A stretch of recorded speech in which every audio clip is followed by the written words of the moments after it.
In this video, we will demonstrate the proper use of the spot identification module. Once regions of interest have been demarcated, the spot identification procedure may be applied. Open the spot identification module and select the ROIs that need to be despotted. It is wise to start by selecting only one region of interest and adjusting the despotting settings until the user is happy with the results of the despotting process. Open the settings by clicking the Tool button. There are multiple parameters that can be adjusted. We can change the number of iterations that the slick procedure runs through. We can change the initial segmentation size.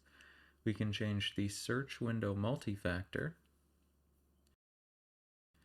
the intensity weight, the number of pixels in a cluster, the minimum segment size, the surrounding width, the threshold method, and finally, whether we want to accumulate spots or not.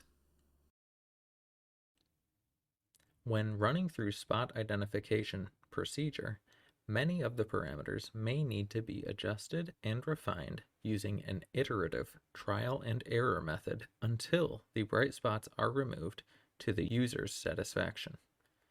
The initial segment size may be adjusted to be larger or smaller based on whether large or small spots need to be removed. The threshold method drop-down menu reveals global and local method. The local method is a less aggressive removal method where the brightness is only compared to the local brightness around the spot. The global method is a more aggressive method, which compares the brightness values to those of the entire region of interest. So the global method will generally remove more signal than the local method.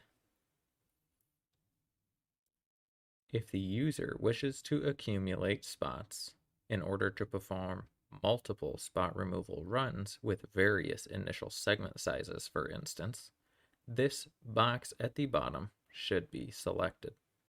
In this video, we will start by using the global method.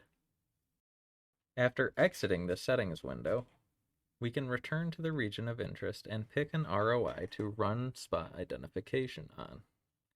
I will perform the spot identification on the cell shown by clicking on the first button in the spot identification panel. Once the button is clicked, the SLIC algorithm will be used to determine what areas are considered spots based on the settings we just decided on. This process can take a long time if many ROIs are chosen, so that's why we are only using one ROI right now for this example. Once the process is complete, an image stack appears that has all spots removed. By navigating to image number 19, we can see that the cell that was selected has bright spots removed and set to 0 brightness. We'll close that window for now, but we can always bring it back up with the last button in the module. In our main window, we can see that the spot identification algorithm was very aggressive in this case. We can see that large areas inside of the ROI are found to be spots based on the green lines shown in the image. So this method was a little too aggressive for me.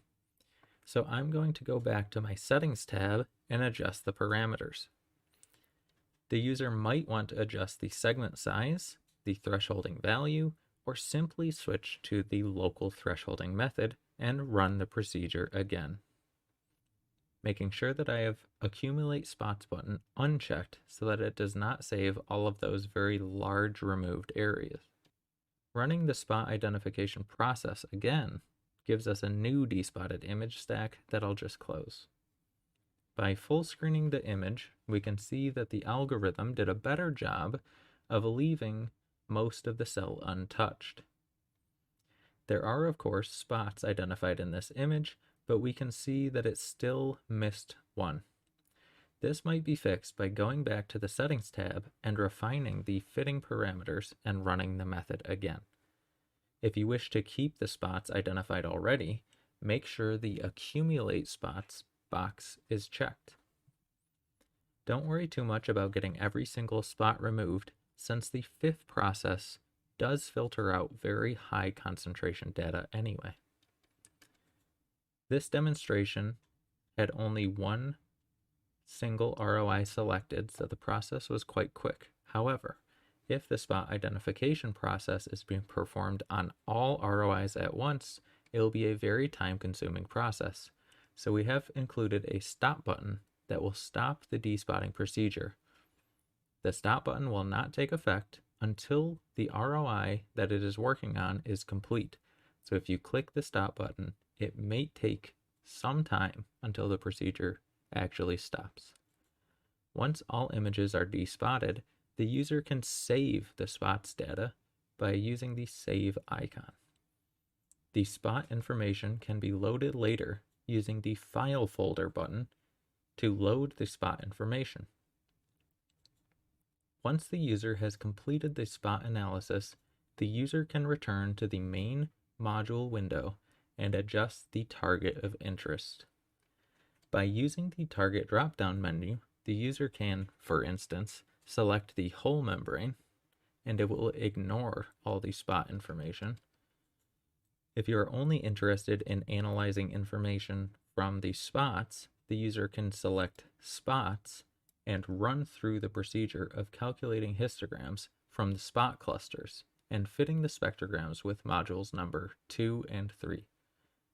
Finally, if the user wants to analyze the image stack that has been despotted, they can select the last option in the target menu and again use the other modules to extract species fraction information from those images.